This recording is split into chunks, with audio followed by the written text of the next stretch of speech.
ভেসে গিয়েছে চাষের জমি, জল ঢুকে গেছে ঘরে। হুগলি দুই মেদিনীপুরের বিস্তীর্ণ এলাকায় জল থই থই অবস্থা। বন্যা পরিস্থিতি তৈরি হয়েছে হাওড়া, বাঁকুড়া, বীরভূম জেলার অনেক এলাকায়। আর সেই বন্যার জন্য প্রতিবারের মতো এবারেও শুরু হয়েছে কেন্দ্র এবং রাজ্যের সংঘাত। এই পরিস্থিতিকে প্রথম থেকেই ম্যানমেড বন্যা বলে অভিহিত করে কেন্দ্রীয় সরকারের অধীনস্থ দামোদর ভ্যালি কর্পোরেশন ডিভিসিকে আক্রমণ করেছেন মাননীয় মুখ্যমন্ত্রী মমতা বন্দ্যোপাধ্যায়। না জানিয়ে ডিভিসি পাঞ্চেত এবং মাইথন বাঁধ থেকে বিপুল পরিমাণে জল ছেড়েছে। অভিযোগ জানিয়ে ইতিমধ্যেই প্রধানমন্ত্রী নরেন্দ্র মোদীকে চিঠি পাঠিয়েছেন মমতা বন্দ্যোপাধ্যায়। তবে সেই চিঠির আগেই কেন্দ্রীয় বিদ্যুৎ মন্ত্রক জানিয়ে দিয়েছে তাদের অধীনে থাকা ডিভিসি আদেও একার সিদ্ধান্তে কিন্তু জল ছাড়েনি।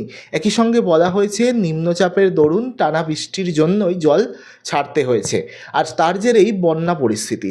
ইতিমধ্যেই মমতা অসত্য বলছেন, এমনটা দাবি করেছেন বিরোধী দলনেতা শুভেন্দু অধিকারী।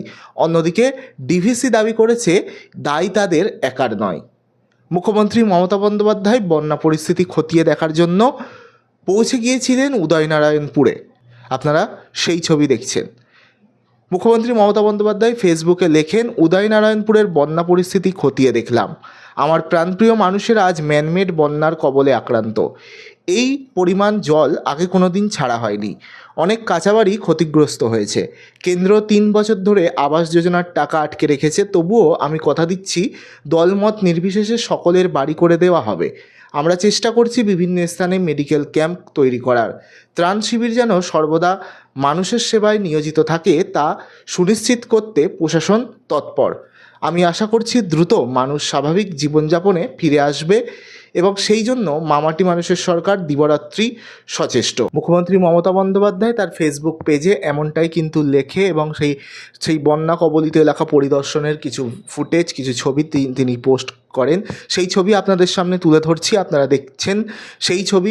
বন্যা কবলিত অঞ্চলে তিনি পৌঁছন, মুখ্যমন্ত্রী মমতা বন্দ্যোপাধ্যায় পৌঁছন, সেখানে যান, সেখানকার স্থানীয় অধিবাসীদের সঙ্গেও কথা বলেন, সেখানকার প্রশাসনের সঙ্গে কথা বলেন, তারা ডিভিসির সঙ্গে কথা বলবেন বলে আশ্বাস দেন এবং তিনি কিন্তু ফিরেই চিঠি মুখ্যমন্ত্রী মমতা বন্দ্যোপাধ্যায় কিন্তু প্রধানমন্ত্রী নরেন্দ্র মোদীকেও কিন্তু চিঠি লেখেন এই বন্যার পরিস্থিতি নিয়ে।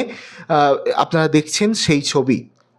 আপনারা দেখছেন বন্যা পরিস্থিতি খতিয়ে দেখার উদ্দেশ্যে মুখ্যমন্ত্রী মমতা বন্দ্যোপাধ্যায় তিনি বিভিন্ন এলাকা পরিদর্শন করেছিলেন, সেই ছবি আপনারা দেখছেন। এবং তিনি কিন্তু সেখানে এই ডিভিসিকেই কিন্তু দোষারোপ করে যে ডিভিসি না জানিয়ে অতিরিক্ত জল ছাড়ার কারণেই কিন্তু এই বন্যা হয়েছে। অন্যদিকে ডিভিসি দাবি করেন যে তাদের একার দায় নয়।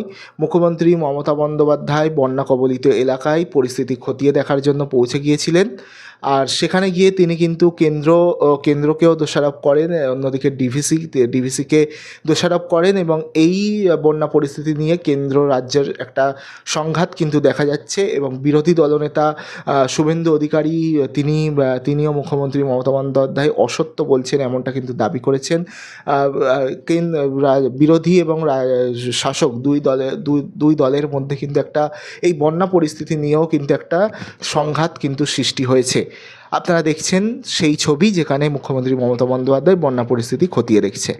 আর জলটা দেখতে দে রে ভাই তোরা। আরো চাপ। আমার কথা হচ্ছে আমটা পড়ছে, মানে তুমি এটা আমি যেটা তোমাদের বলছি, বেলা 2টো পর্যন্ত জল কিন্তু আরো আসবে, সকালে আরো ছেড়েছে। আজকের রাত্রিটা টেক কেয়ার করো ভালো করো। এদের তো দেখছি জল ছাড়া বন্ধ হচ্ছে না। আমি নবান্নে ফিরে গিয়ে আমি দেখাচ্ছি, সব রিলেশন কেটে দেবো, ডিবিসির সাথে কোনো সম্পর্কই আর রাখবো না। বাদিকটা আমি একটু দেখি,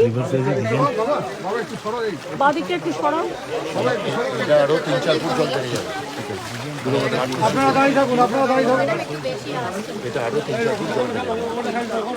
আজকে জল কিন্তু আরো এগিয়ে যাবে, যারা এগিয়ে আছে তাদের সরাও।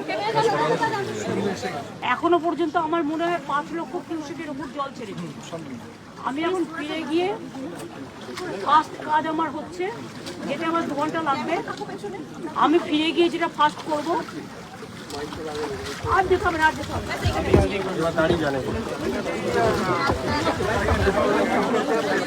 আমার ফিরতে 2 ঘন্টা লাগবে। এটা উদয়নারায়ণপুর অন্তর কাছে ওই তো সঙ্গে এসে গেছে। আমরা দাঁড়িয়ে আছি, জলে জল চারিদিকে। আমি গিয়ে যেটা করব, আমি chief secretary, home secretary, police এবং মেন ইম্পর্টেন্ট ডিপার্টমেন্টগুলোকে নিয়ে একটা মিটিং করব।